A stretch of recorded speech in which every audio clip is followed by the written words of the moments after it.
précise que je suis chercheur en sciences sociales. Alors, ça veut dire, en sociologie précisément, ça veut dire deux choses. La première, c'est que je suis un peu dans la provoque, un peu, surtout quand je suis en présence de, j'allais dire l'ennemi, oh, bah, c'est malin ça. Non, pas l'ennemi, mais une branche, si vous voulez, très voisine, très cousine, mais un peu différente quand même, des sciences humaines et sociales, hein, c'est-à-dire les sciences de l'ingénieur, les sciences physiques, certains disent les sciences tout court. Hein. Bon. Donc nous sommes chercheurs aussi, mais voilà, avec une appréhension de la société et un souci immanent, ou si vous voulez, qui accompagne nos démarches, c'est une volonté critique pour faire vivre l'intelligence sociale. L'intelligence sociale. La seconde chose que je voudrais vous dire, c'est que, bien entendu, j'ai des opinions. On ne croit pas trop dans la neutralité en sciences sociales. Hein. On croit à l'honnêteté intellectuelle. J'ai des opinions, mais je suis aussi chercheur sur les opinions des ingénieurs. Ça veut dire que ce dont je vais vous parler, ça s'appuie sur des recherches. Alors, des recherches en sociologie, mais des recherches quand même.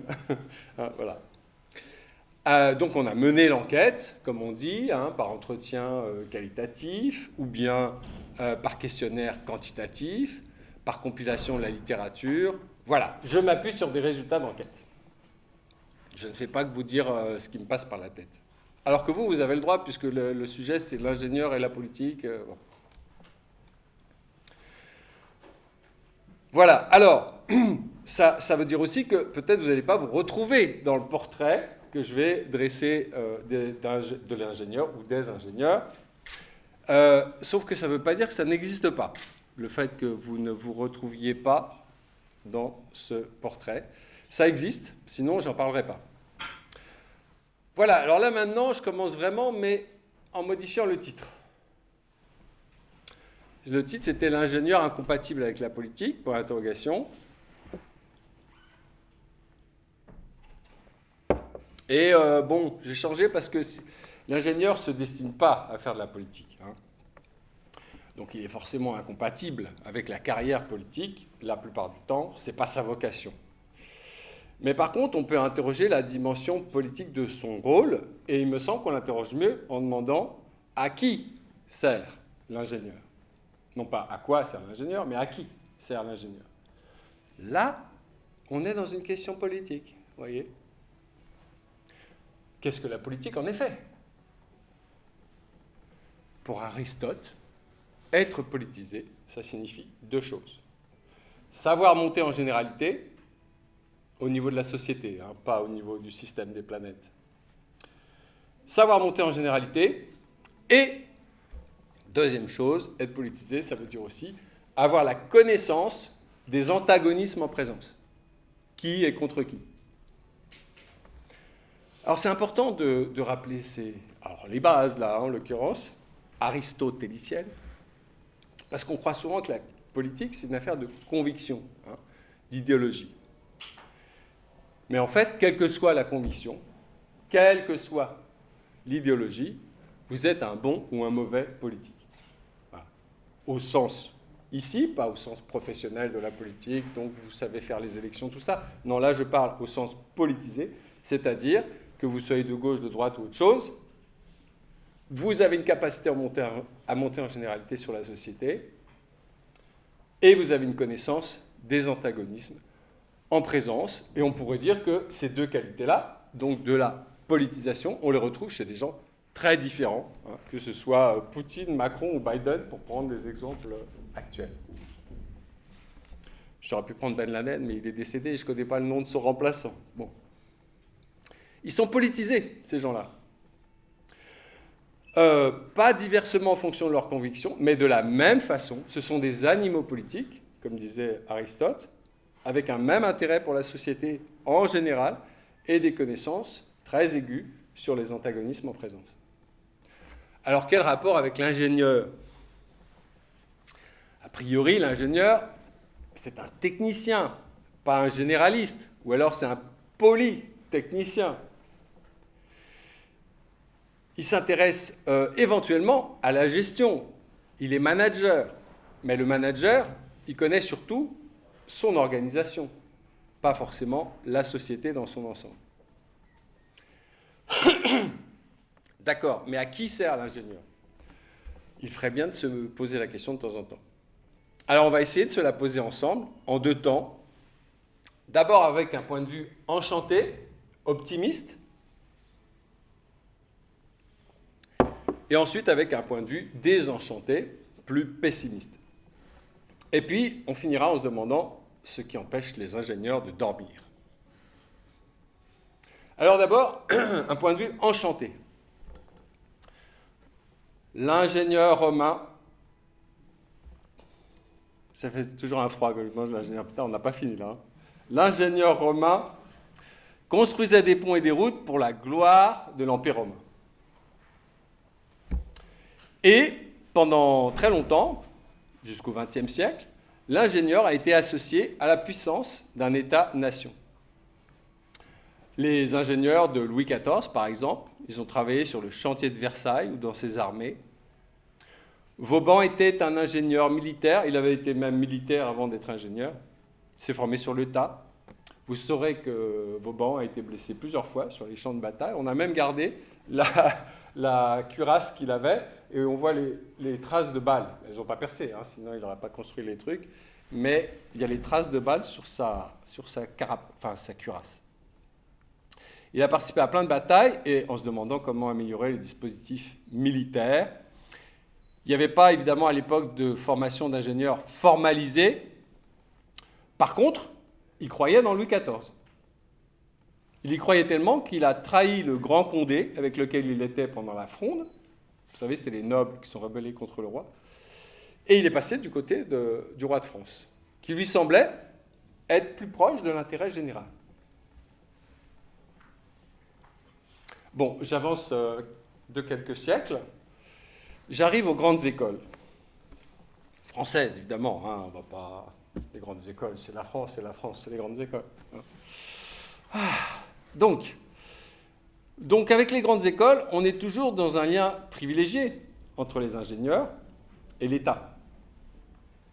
Vous savez peut-être que les grandes écoles d'ingénieurs en France ont été inventées pour servir l'État, pour faire ses ponts et ses mines, voire sa polytechnique. La première grande école orientée vers les entreprises privées est plus tardive, 1829, c'est l'école centrale, qu'on a appelée Centrale, et puis qui est devenue Centrale Supélec en 2015. C'était la première, en 1829, à être orientée vers les entreprises privées. Alors la question qu'on peut se poser, c'est est-ce qu'il n'y a pas eu une sorte de désenchantement progressif de l'État et du rôle de l'ingénieur en même temps qu'un passage progressif au secteur privé? Alors, il y a d'abord eu un enchantement important de la profession d'ingénieur suite à la révolution industrielle. Et l'État était porteur de progrès industriels, technologiques et scientifiques. La Tour Eiffel a ainsi été construite pour la gloire de Paris et des Lumières, en pleine foi dans le progrès porté par la seconde révolution industrielle, qu'on appelait la fée électricité. Si ça, ce n'est pas un enchantement, la fée électricité. Alors, avec la bombe atomique, le climat change un peu. On a une symbolique assez différente. La bombe, elle sert quoi? Elle sert le maintien de l'ordre. Elle sert le maintien de l'ordre, c'est-à-dire la victoire des armées américaines face au Japon et à l'URSS. Du coup, la bombe atomique a introduit un doute sur la notion de progrès technique. À cause d'elle, par exemple, il y a plein de savants qui ont renoncé à faire de la physique et qui ont fait de la biologie après la Seconde Guerre mondiale. Comme on le voit avec l'actualité, avec la guerre en Ukraine, l'équilibre de la terreur pose en effet le problème de sa bienfaisance et de sa signification. La menace nucléaire est aussi utilisée dans le cadre d'une guerre psychologique. Bref, le progrès technique montre ici ses limites sociales. Et il n'y a pas que la bombe atomique. Il y a eu aussi la société de consommation dans son ensemble, hein, qui a montré ses limites. J'ai une anecdote à ce sujet que j'ai racontée tout à l'heure à quelqu'un ici. C'était un ingénieur qui m'a raconté un souvenir personnel dans les années 50. Il était avec son patron à la fenêtre, premier étage de l'entreprise, et voyait les voitures des cadres entrer, se garer dans la cour. Et il dit à... Donc le patron se tourne vers le jeune ingénieur et lui dit « Vous voyez, René, quand tout le monde aura une voiture, on aura gagné. » Foi dans un certain progrès, effectivement, la bagnole s'est généralisée, comme les engrais dans l'agriculture, avec des résultats discutables. Cela dit, ensuite, c'est l'innovation qui a pris le relais, d'ailleurs on y est encore, et avec elle, le secteur privé. Il y a eu un vrai changement de paradigme sous la houlette des nouvelles technologies et de l'affirmation concomitante du marché. On s'est mis à croire dans le marché comme jamais. Alors, il y avait déjà des adorateurs du marché, mais on lui a attribué tous les mérites. Être chercheur aujourd'hui, c'est chercher des contrats. Je peux vous en parler. Un livre a d'ailleurs montré comment les ingénieurs et chercheurs de la NASA aux États-Unis passent la moitié de leur temps à faire des PowerPoint, des démos. Hein, ça sert à quoi les démos? À convaincre ces interlocuteurs qui peuvent acheter. L'innovation est affaire d'image et de communication. L'innovation remplace l'invention, en quelque sorte. La croissance remplace le progrès. L'ingénieur remplace le chercheur. Steve Jobs a, comme qui dirait, détrôné Einstein. Ce qui fait rêver, ce n'est pas de révolutionner la science et les techniques, mais de trouver la nouvelle application pour la revendre aux GAFAM et devenir riche. Cela dit, l'innovation a créé un nouvel enchantement marchand. Du coup, le marché va changer le monde. Le règne de la promesse remplace celui du progrès. La promesse est futuriste plus que progressiste. Les nouveaux champions excellent en rêves futuristes. Steve Jobs prétendait qu'il révolutionnait le monde. Bill Gates renouvelle la philanthropie. Elon Musk va coloniser Mars.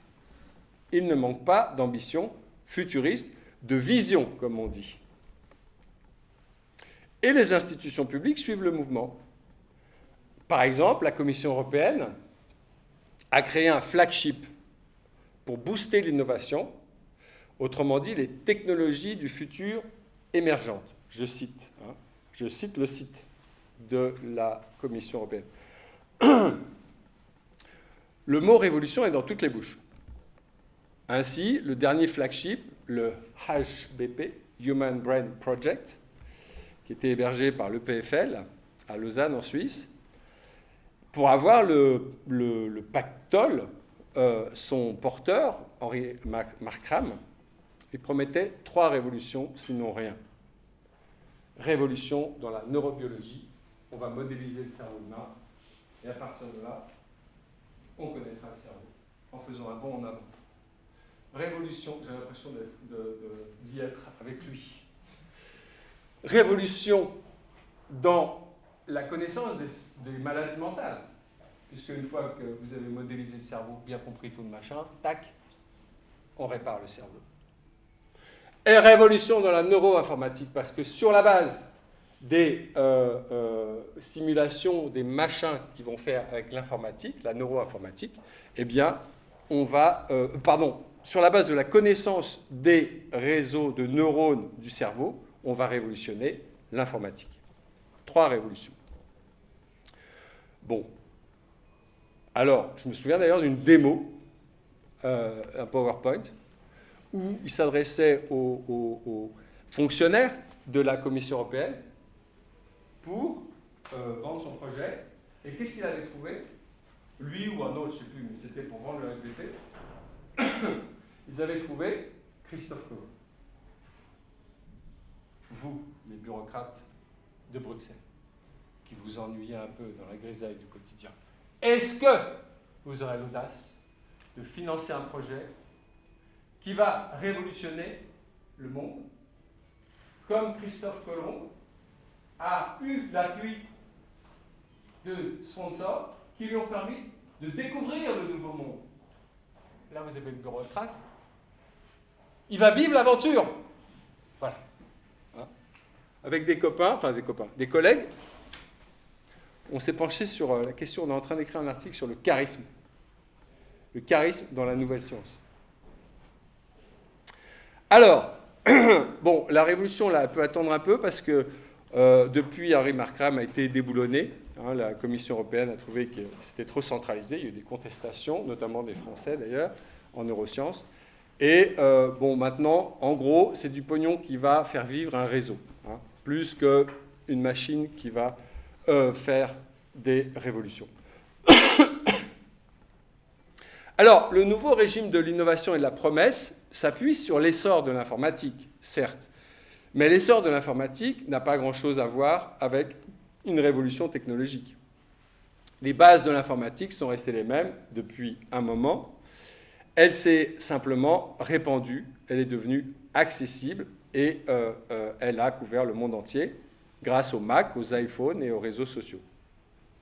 Les GAFAM sont des monstres sacrés des nouvelles technologies, mais pas les porteurs d'une nouvelle révolution industrielle. Ils ont changé nos vies avec des aspects positifs, notamment plus de liberté, de réactivité, d'accès à l'information, mais ils n'ont pas révolutionné nos vies, ils n'ont fait qu'accroître notre dépendance au marché, à la consommation, à l'énergie surtout. Le bon vieux capitalisme a prospéré, il a ses nouveaux champions qui ont accéléré la marchandisation du monde. Mais ce capitalisme n'est pas vraiment progressiste, il ne révolutionne pas les moyens de production, il ne dynamise pas la société vers le progrès. Et les ingénieurs, ils font quoi? Entre autres, les ingénieurs de Apple, ils servent à rendre incompatibles les nouveaux ordinateurs avec les anciens. Comme ça, on doit racheter les chargeurs et tout le tintouin. Je peux vous en parler, parce que là, hein, tous les chargeurs que j'avais avec l'autre d'avant, ils sont morts. Hein. J'ai racheté une prise, ça m'a coûté, je ne sais plus, 90 €. Alors, parce que le marché, ce n'est pas que la concurrence vertueuse, c'est aussi la destruction et les monopoles.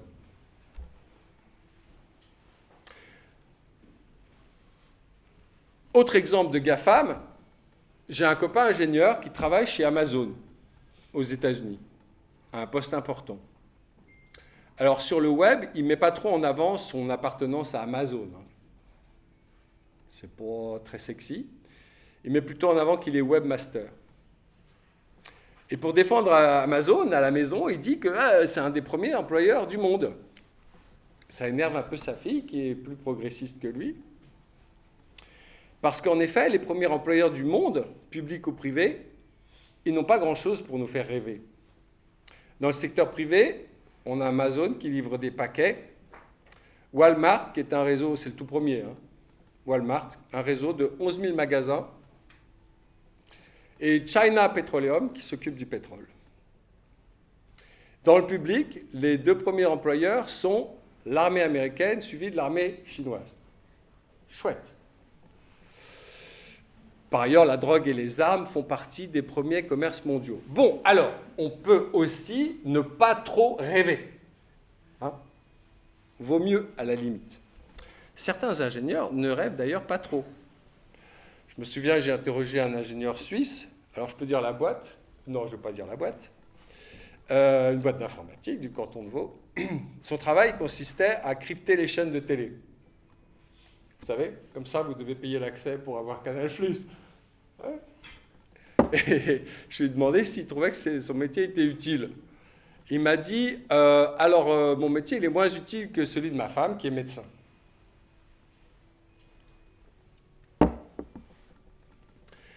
Lui, il se contentait de prendre plaisir à rencontrer des gens, à monter des projets. Il aimait être manager. Donc, vous l'aurez compris, il y a un autre discours plus désenchanté que l'on peut tenir sur les ingénieurs comme rouage utile au fonctionnement de la société, quelle qu'elle soit.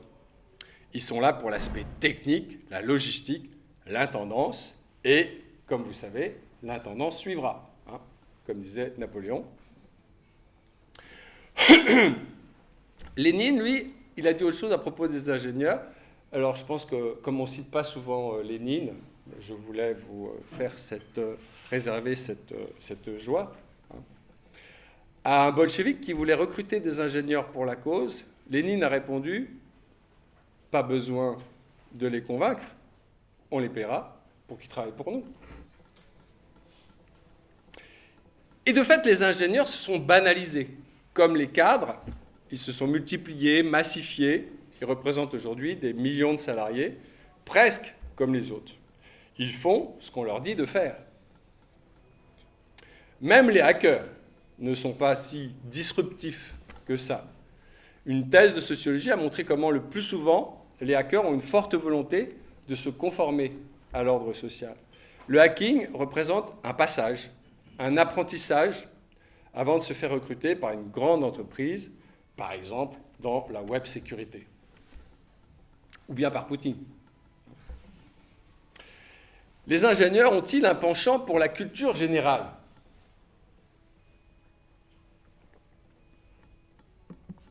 Alors, chiffre à l'appui, les ingénieurs ne sont pas trop férus d'études. Pourquoi ? Parce qu'après leur diplôme, ils ne courent pas après un doctorat. Pourquoi ? Parce que ce n'est pas plus payé sur le marché du travail avec un doctorat que sans doctorat. Hein ? So, what for ? On n'a pas un meilleur salaire avec un doctorat.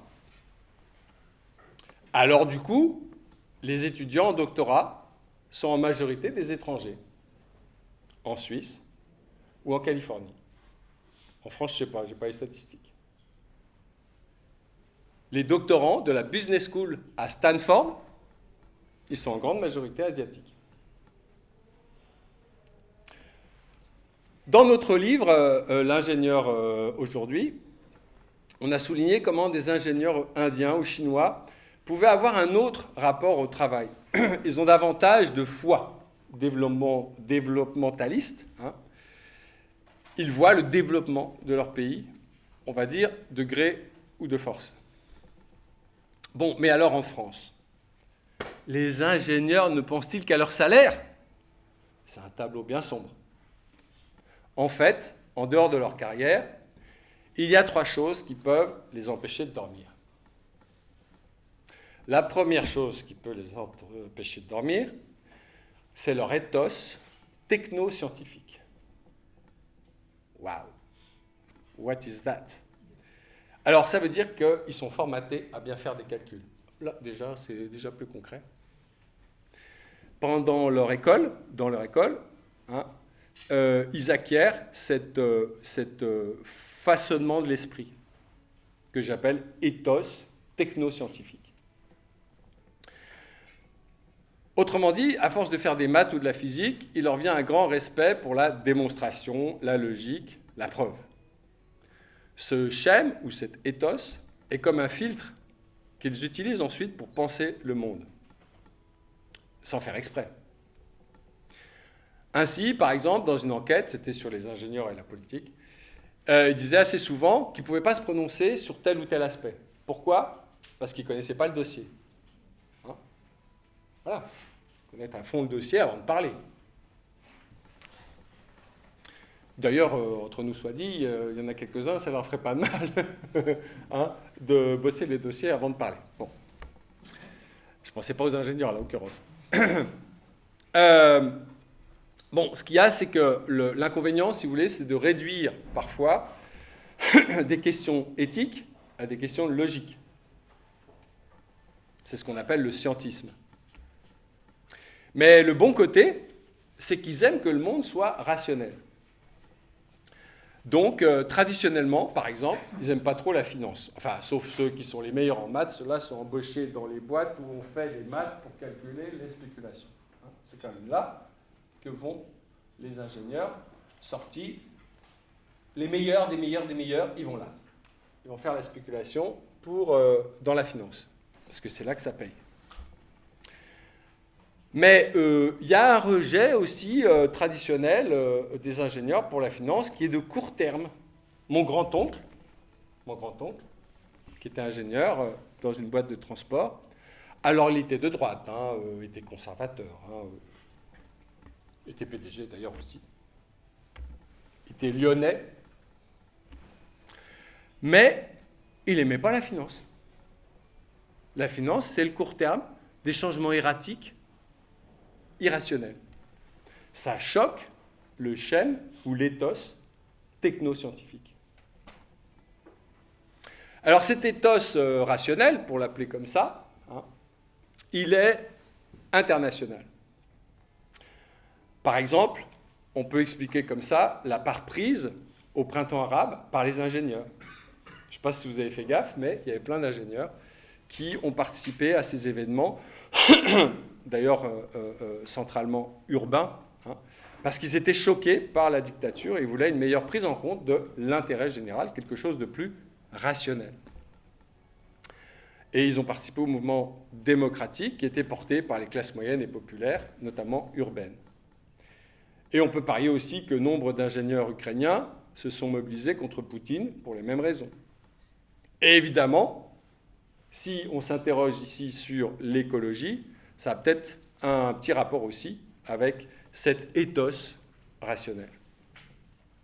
Donc cet éthos rationnel, c'est la première chose qui peut empêcher un ingénieur, on va dire normal, qui fait sa carrière normalement, qui gagne son argent normalement, plus si c'est possible d'ailleurs que normalement. La deuxième chose qui peut empêcher un ingénieur de dormir, c'est quoi? Ou plutôt c'est qui? Eh bien, sa femme ou son homme. En fait, l'ingénieur en couple. Pourquoi? Parce que l'ingénieur en couple, ça évolue. On a fait des études comme ça, on a mis des caméras sur des ingénieurs qu'on a suivis tout au long de la vie, et on a vu, ça les change. Qu'est-ce que ça change? Eh bien, au début, je vais vous surprendre, ils sont quand même beaucoup dans le boulot, au début. Et puis, petit à petit, ils pensent moins au boulot. Il faut dire qu'au bout d'un moment, ils y croient un peu moins aussi au boulot. Bon. Et donc, avec le couple, la famille, les amis de la femme aussi. Alors, c'est vrai que je dis la femme parce qu'on a vu quand même plus d'ingénieurs masculins, statistiquement. Bon. Mais ça peut jouer dans l'autre sens. Alors, on découvre un peu d'autres gens, d'autres idées. On s'ouvre. Et puis, il y a aussi une autre chose qui ouvrait bien l'esprit, c'est le fait de déménager, de s'installer, si possible, à la campagne. Et là, d'avoir les enfants qui arrivent. Et de penser l'environnement, le danger du passage piéton, des choses locales dans lesquelles ils peuvent trouver qu'il faut améliorer, changer les choses. Donc, ça arrivait donc à un certain âge aussi, d'installation, on va dire, familiale et déménagement. Certains vont même jusqu'à s'engager en politique, mais évidemment, c'est rare. En tout cas, il y a une évolution croisée de leur carrière professionnelle et de la carrière matrimoniale, ou familiale, si vous préférez. Parce que le sens du mot carrière, il est double. C'est presque une évolution en ciseaux. La famille prend plus en plus de la place au fur et à mesure que la profession en prend moins. Alors, il y a aussi un phénomène générationnel qui fait que les jeunes ne sont pas aussi astreints par le travail, la carrière, éventuellement, que la génération de mon grand-oncle, en tout cas, ça c'est sûr. Voilà. Alors, le refus du travail a progressé dans les esprits. En ce qui concerne les ingénieurs, c'est parfois grâce à leur famille. Et enfin, la troisième chose qui peut les empêcher de dormir, c'est que les enfants deviennent grands. À l'école, on sensibilise de plus en plus les enfants à l'écologie. Déjà, en école d'ingénieur, il y a des spécialités tournées vers l'environnement. Même s'il n'y a pas toujours les débouchés sur le marché. C'est un problème. Mais d'après ce que j'ai vu chez les étudiants à qui j'ai fait des cours de sociologie, c'était quand même plus les femmes qui étaient branchées environnement. Par contre, les enfants, eux, ils réclament des économies d'énergie, le tri sélectif, les plantes, les animaux, surtout les animaux. Bref, l'ingénieur moderne est impacté par l'écologie dans sa maison, par ses enfants, comme tout le monde. Et c'est peut-être par là qu'il faut conclure, pour répondre à la question de départ, à qui sert l'ingénieur ? Ben, la réponse, c'est que l'ingénieur n'est bien souvent ni un surhomme, ni un sous-homme. C'est un citoyen éduqué, et donc il lui appartient, comme à chacun d'entre nous, de changer le monde pour le rendre plus vivable. Pour qui ? Pour nos enfants, nos petits-enfants, pour l'humanité. Merci.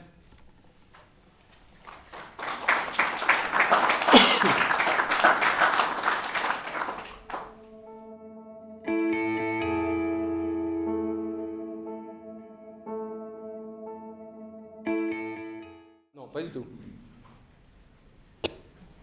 Excusez-moi, j'ai une question. Vous êtes de formation sociologique ? Ah, pas du tout, non. Ah, d'accord. Mais je donne des cours d'ingénieur. Ah oui. Moi, je donne des cours de sociologie Oui. à des ingénieurs.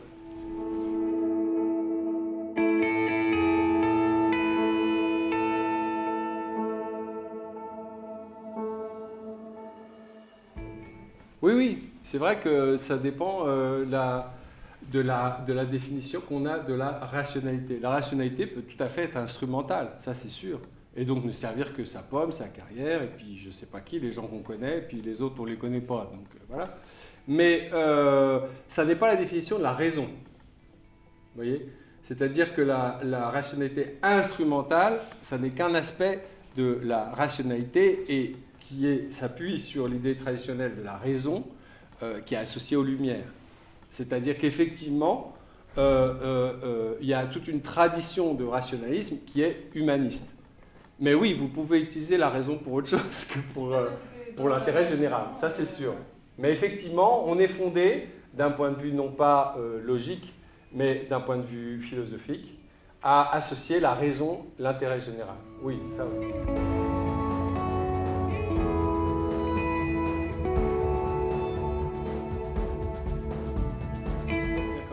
Alors, moi, je pense qu'effectivement, il y a toutes sortes de minorités, mais c'est des minorités avant-gardistes. Et c'est pour ça, d'ailleurs, que j'ai parlé, par exemple, de l'implication des ingénieurs arabes dans les printemps arabes. Hein. C'est pas l'idée qu'on a typiquement des ingénieurs. Et donc, c'est tout à fait possible de par cet ethos. Alors, après, moi, j'ai rien inventé. Hein. C'est ce que j'ai dit au départ, pour être bien clair. S'il y a une chose sur laquelle je m'appuie, c'est des entretiens avec des ingénieurs. Donc, j'ai rien inventé. Ce que vous dites, c'est que peut-être que derrière la façon de s'exprimer qui est maladroite, il y aurait autre chose. Hein, c'est un peu ça que vous dites. Ouais, ce que je veux dire, c'est que oui, effectivement, on peut considérer que c'est des minorités avant-gardistes, mais en fait, parfois, leur contribution a été quand même extrêmement marquante pour l'histoire de la pensée. Et cette contribution s'appuie sur l'ingénierie. Donc, je pense que parfois, chez les ingénieurs qui ont l'air plutôt naïfs qu'on peut voir dans les entretiens, il y a peut-être quelque chose, un début en germe de pensée qui pourrait aller dans cette direction-là. Et surtout à notre époque où des problèmes écologiques amènent des problèmes qui sont indissociablement politiques et techniques. En fait, les ingénieurs sont particulièrement, ont peut-être un potentiel particulier pour penser ces problèmes-là. Ah ben moi je suis tout à fait. Si vous parlez de potentiel pour penser, alors là je suis tout à fait d'accord avec vous. Hein. C'est pour ça que je parle d'éthos rationnel. Simplement, il ne faut pas oublier quand même qu'on est dans un monde de rapport de force, hein, au cas où l'actualité ukrainienne ne vous l'aurait pas fait remarquer, mais du coup, ça vaut pour chacun d'entre nous. Prenez un journaliste, par exemple. Un journaliste, il a une formation professionnelle, une éthique de journaliste, et il veut enquêter en bonne et due forme, etc. Bon, et puis après, il y a quand même les pressions de la rédaction, qui elle-même subit des pressions des actionnaires, et donc il y a un entre-deux, là, qui est perpétuel, entre ce qu'on peut dire et ce qu'on doit dire dans un journal pour être dans la ligne. Alors, on est dans une société démocratique, donc c'est pas poutinien, hein, on est d'accord, mais quand même, il y a des pressions. Et les ingénieurs qui bossent dans des grandes boîtes, c'est pour ça d'ailleurs, il y en a qui préfèrent bosser dans des entreprises publiques ou à l'État, dans l'État, hein, pour pas avoir ces pressions-là, parce que là, il y a quand même une pression pour marcher droit, hein, et pour rentabiliser les investissements de l'entreprise. Et ça, bah, si vous bossez chez Coca-Cola ou chez Bouygues ou je ne sais quoi, bon, bah, je veux dire, tout ne va pas dans le sens d'une humanité futuriste. Hein. Et donc, il y a des contradictions dans lesquelles ils sont forcément, puisque ils peuvent être utiles à faire prospérer des entreprises, et l'argent n'a pas d'odeur. Donc, ces entreprises, elles ont une finalité qui n'est pas forcément celle qui a l'air de vous intéresser et qui m'intéresse.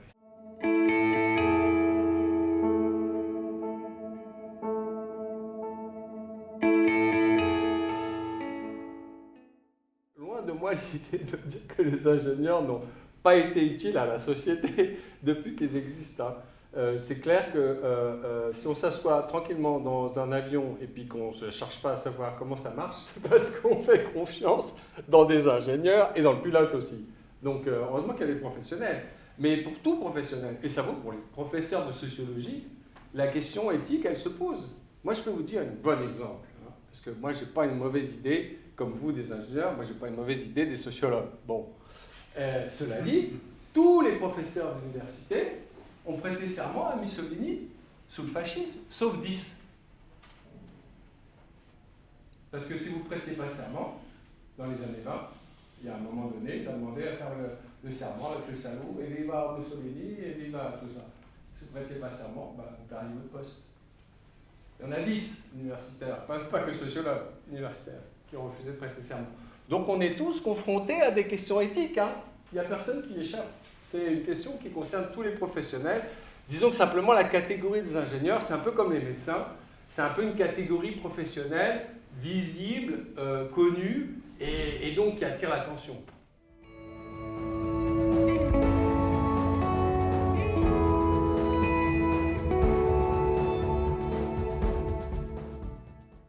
Je voudrais dire deux choses.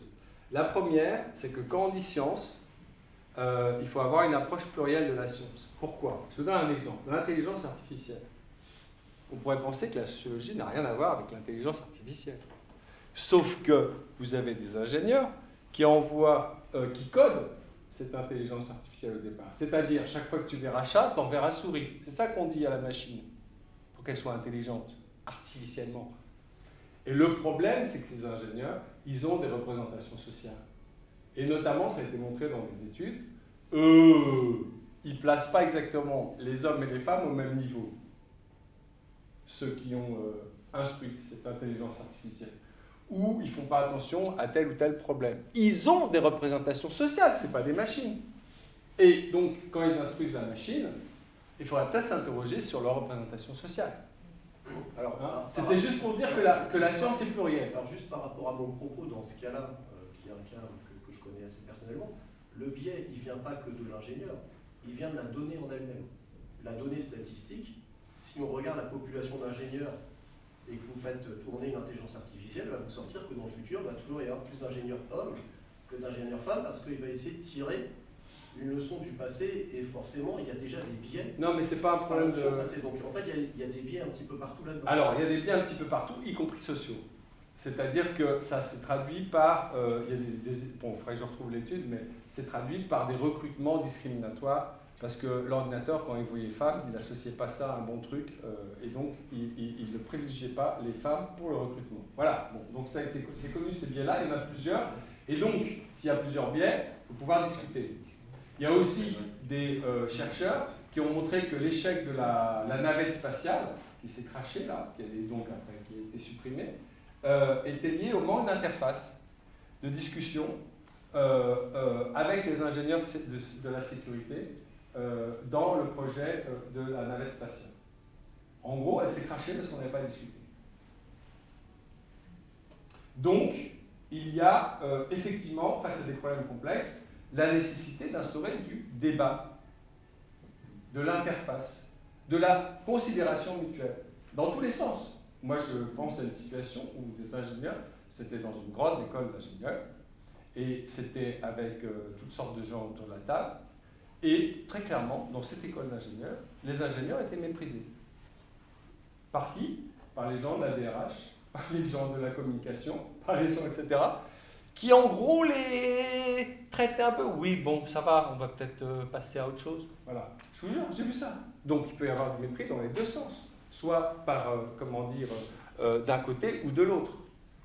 Le monde des lettres et le monde des chiffres, il faut qu'ils discutent face à des problèmes complexes. Et juste rajouter un truc, c'est que, faut pas croire que c'est quand même impossible. Qu'est-ce qui s'est mis en place depuis des décennies maintenant? La culture projet. Et c'est quoi la culture projet? C'est de faire en sorte que l'ingénieur, il ne produise pas tout seul son machin de manière segmentée, puis après on passe au service d'après, et puis après on arrive au commercial. Non, non, non, non, non, non, non. Il faut suivre le projet de le début jusqu'à la fin, du début à la fin du début. Hein, c'est-à-dire qu'il faut que les commerciaux causent avec les ingénieurs. Et ça, vous avez ça partout. Et c'est devenu une mode d'ailleurs dans bien d'autres domaines que dans le domaine de la vente. Et il y a des cultures projets et en voiture, voilà. Bon, ça donne des tas de choses d'ailleurs, discutables. Mais bon, si on arrive à faire discuter des ingénieurs avec des commerciaux, on arrivera peut-être à faire discuter des gens différents pour solutionner des problèmes complexes.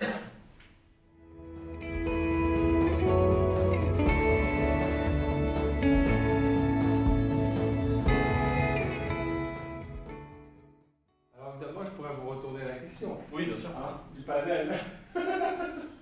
Mais si vous voulez, alors on a fait des entretiens, une enquête qualitative. L'enquête qualitative, ce qui est intéressant, c'est que ça permet d'avoir plus de trouvailles que l'enquête quantitative. Parce que les gens vont répondre par oui, par non, pour simplifier.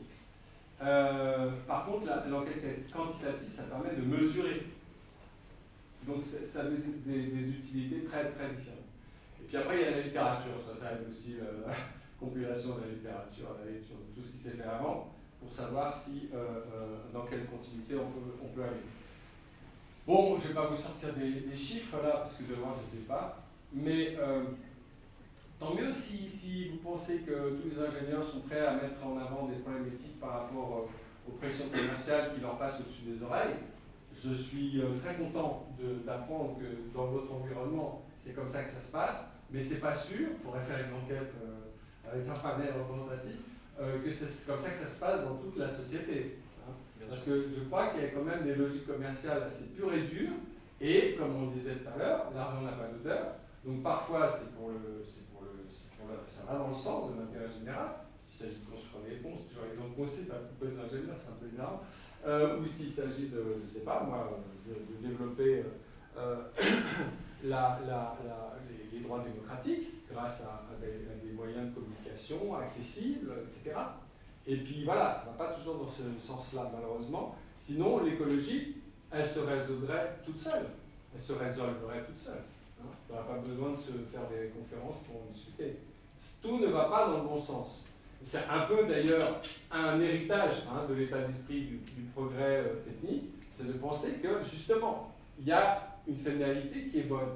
Et en réalité, si on regarde d'un point de vue historique, non seulement le capitalisme, mais aussi toute la société, depuis ses origines, des fois elle va dans le bon sens, des fois elle ne va pas dans le bon sens. Hein. Et le capitalisme, c'est un peu plus rapide dans l'histoire quand même, c'est 2 siècles. Bon, ben, il y a des périodes de développement et de révolution industrielle, mais là, c'est pas ce qu'on vit. Hein. C'est pas ce qu'on vit. Il y a de la croissance, mais il n'y a pas la révolution industrielle. Et d'ailleurs, c'est pas sûr qu'il y ait un non plus en Chine. Parce que pour la révolution industrielle, plein de conditions, elles ne sont pas toutes réunies, notamment la liberté, ça aide à la révolution technologique, à la révolution industrielle. Bon, voilà. Mais donc, tant mieux si les ingénieurs se posent de plus en plus de questions éthiques. À vrai dire, peut-être que les jeunes se sont toujours posé beaucoup plus de questions éthiques à 20 balais plutôt qu'à 45 quand ils sont chefs du département de production chez Coca-Cola. Ouais, vous savez, j'ai connu un type, il s'occupait des polytechniciens dépressifs. Ouais. Il était polytechnicien lui-même, alors c'est pas comme moi là, qui vient d'ailleurs. Hein. Lui, il était polytechnicien lui-même. Son métier s'appelle Hervé Reynaud. Il est décédé, il était mathématicien brillant. Il était psychanalyste aussi, c'était un drôle de mec. Et il s'occupait j'ai assisté à un stage où il y avait des étudiants de Polytechnique qui n'étaient pas bien. Pourquoi ils n'étaient pas bien? Parce que quand vous bossez comme un taré, comme il faut le faire quand même pour réussir ces prestigieuses écoles, et qu'ensuite vous vous trouvez à gérer les boîtes en fer de Coca-Cola, il y a parfois des doutes qui vous traversent l'esprit. Bon, c'est pas seulement ça, c'est aussi psychologique, c'est que fois qu'on a fait l'investissement qu'on fait, après, il y a une décompression. Bon. Bref, il y a des tas de phénomènes qui font que... Mais la position sociale qu'occupent les ingénieurs les met sous la pression d'intérêts puissants, hein, pas que les ingénieurs, on est d'accord, mais les ingénieurs aussi, et notamment les ingénieurs, parce que tout le monde n'est pas sous la pression de ces intérêts-là. Et ces intérêts-là, ils ne vont pas toujours dans le bon sens. C'est bien le défi dans lequel on est aujourd'hui. Hein.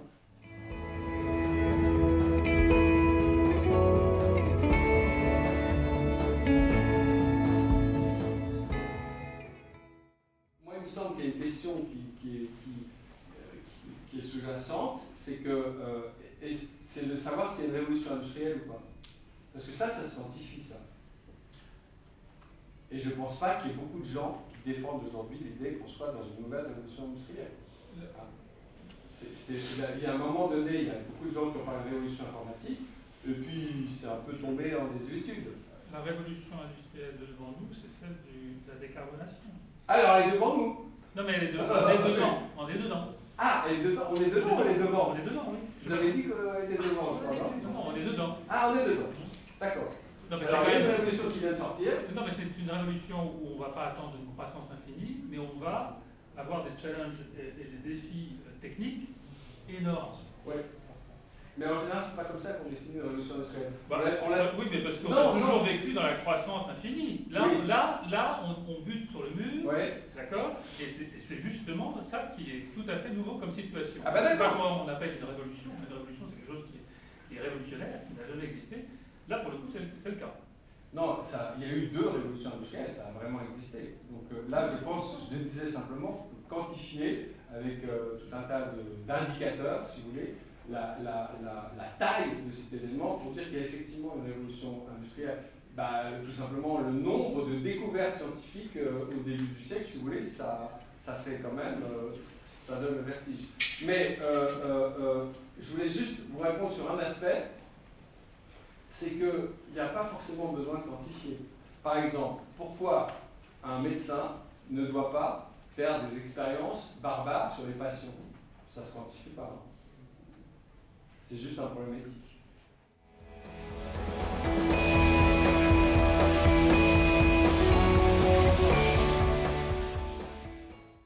Oui, ce qu'il y a, c'est que c'est l'accès à l'embauche. Bon, moi j'ai pris les gens qui étaient déjà ingénieurs, enfin voilà.